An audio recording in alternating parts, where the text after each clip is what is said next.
Assalamualaikum warahmatullahi wabarakatuh. Apa kabar sahabat Amirul Mukminin?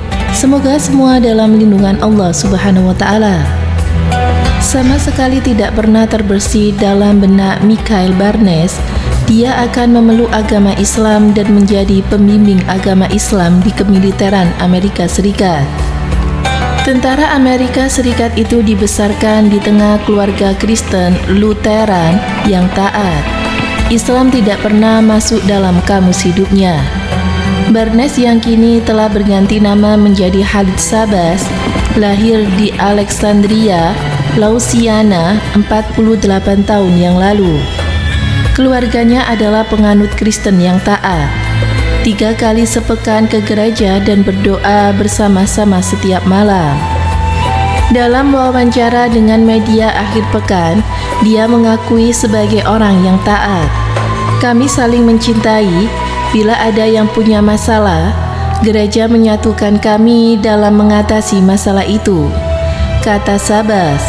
Shabazz juga mengenyam pendidikan di Jarvis Christian College, sebuah kampus agama ke-6 di Texas. Lulus dari kampus itu, dia mengajar biologi di sebuah SD di kampung halamannya.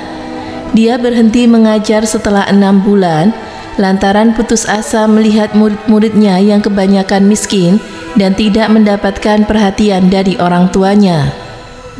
Pria berkulit hitam itu kemudian bertekad memperbaiki cara mengajarnya. Di usia ke-23 tahun itu, dia bergabung dengan Angkatan Darat, berharap kemiliteran bisa membuatnya dewasa dan menjadikannya guru yang lebih baik. Saya akan berada di militer selama 20 tahun, lalu saya akan mengajar dan melatih, tapi saya jatuh cinta dengan gagasan dan juga paradigma militer, kata Shabazz. Masuk Islam. Dia mengenal Islam saat ditugaskan di Baumhorder, Jerman. Bertugas di bagian perawatan kendaraan tempur, dia bertemu dengan seorang tentara muslim. Tentara itu, kata dia, selalu menyanjung keagungan Islam di depan tentara lainnya, membuat Shabazz dongkol.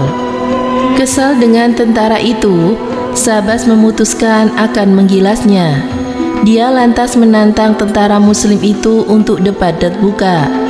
Shabazz mengundang sekitar 30 tentara untuk menyaksikan debat tersebut di sebuah ruang rapat.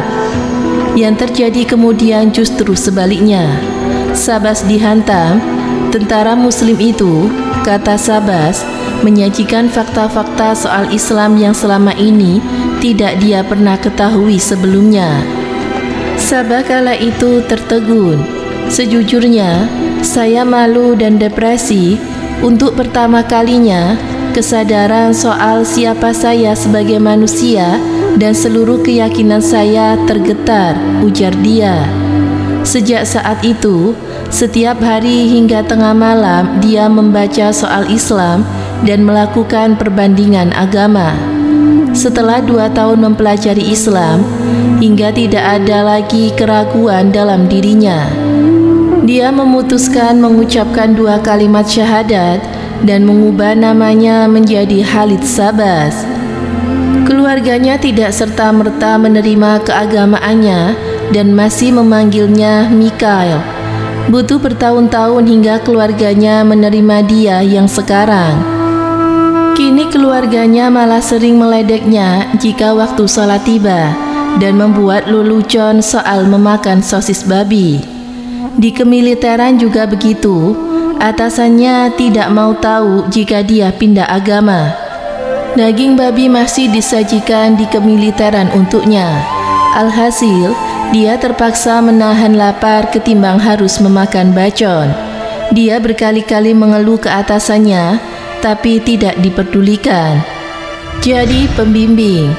Dia lalu mengadukan masalah itu ke Camp-Line, sebutan untuk pembimbing agama di kemiliteran Amerika Serikat. Dari dia, Shabazz tahu ada lowongan untuk Camp-Line Islam. Sejak saat itu, dia bertekad untuk menjadi Camp-Line dalam sisa hidupnya. Ini adalah panggilan ini adalah yang ingin saya lakukan di sisa hidup saya, kata Sabas. Sabas diterima dan telah menjadi kapten selama 18 tahun dari 26 tahun karir militernya.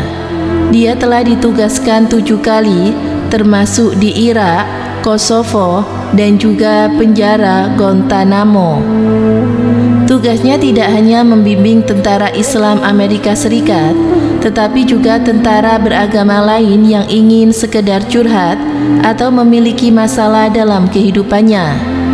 Saya tidak hanya ingin membantu Muslim, tidak hanya ingin membantu Kristiani, saya ingin membantu semua orang yang berkenanan, kata dia.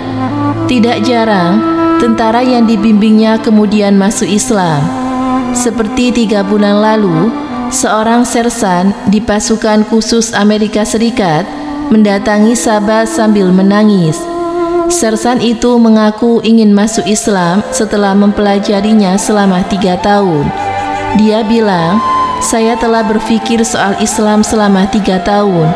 Lalu saya bawa dia ke masjid dan dia mengucapkan syahadat," kata Sabas. Kejutan terbesar. Januari tahun ini sebuah kejutan besar terjadi dalam karir Sabas. Dia ditunjuk menjadi kapten bagi seluruh di divisi di kemiliteran Amerika Serikat. Tidak hanya Angkatan Darat, mendapatkan berita itu, Sabas girang bukan main. Saya ditelepon mengatakan, "Terima kasih, saya hargai dan akan bertugas dengan baik." Saya tutup telepon itu lalu melompat-lompat seperti anak kecil, kata ayah 3 anak itu. Saya berlarian di kantor sambil berkata, "Alhamdulillah, Alhamdulillah, segala puji hanya bagi Allah," lanjut dia. Ada 1.400 pembimbing agama di kemiliteran Amerika Serikat. Hanya 5 yang Muslim, Sabas salah satunya. Menurut data Departemen Pertahanan Amerika Serikat, ada lebih dari 6.000 Muslim di kemiliteran dari totalnya 1,3 juta tentara dan lebih dari 800.000 pasukan keamanan serta pasukan cadangan. Jumlah Muslim di militer Amerika Serikat diperkirakan lebih banyak dari itu, karena kebanyakan tidak terang-terangan mengakui penganut agama Islam.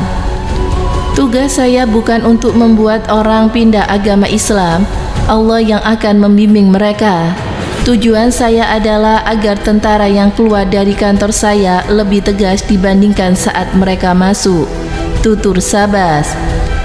Masya Allah, itulah kisah tentara Amerika Serikat yang masuk Islam setelah berdebat hebat. Semoga bermanfaat. Wallahu a'lam bishawab.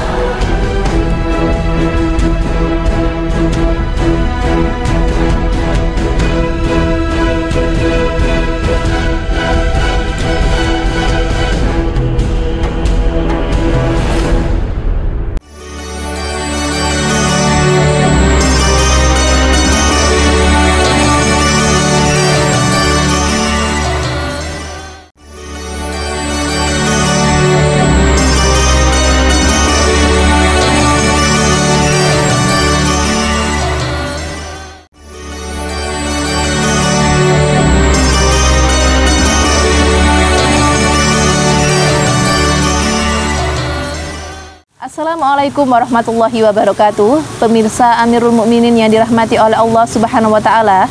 Segala sesuatu yang ada di dunia ini merupakan ciptaan Allah Subhanahu wa taala. Termasuk dari segala apapun yang diciptakan, tidak ada satupun yang tidak memiliki manfaat dan juga tujuan. Termasuk proses penciptaan manusia di muka bumi ini beserta isi alam semesta. Air yang mengalir di kehidupan manusia, hewan-hewan yang terus berkembang sebagai pelengkap manusia.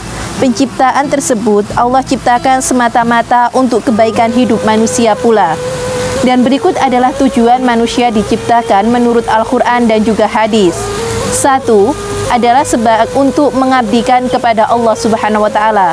Lalu yang kedua, menjadi khalifah dan tidak berbuat kerusakan di muka bumi ini. Lalu yang ketiga adalah mengejar tujuan akhirat. Dampak jika manusia tidak mengetahui apa tujuan dari diciptakannya, yaitu maka hidupnya akan terombang-ambing dan tidak jelas kemana ia akan berjalan. Untuk itu, bersyukurlah manusia yang menyadari dan mampu menghayati tujuan hidupnya. Ia akan mengarahkan kepada pada jalan keselamatan. Manusia yang tidak tahu tujuan hidup, ia akan berlaku sombong dan angkuh di muka bumi dengan aturan hidupnya sendiri. Sifat sombong merupakan sifat yang buruk dan akan merusak manusia. Karena itu, karena ia tidak pernah mengevaluasi hidupnya dan juga bertafakur. Semoga kita menjadi manusia yang tahu apa tujuan Allah menciptakan kita di muka bumi ini. Semoga bermanfaat. Wassalamualaikum warahmatullahi wabarakatuh.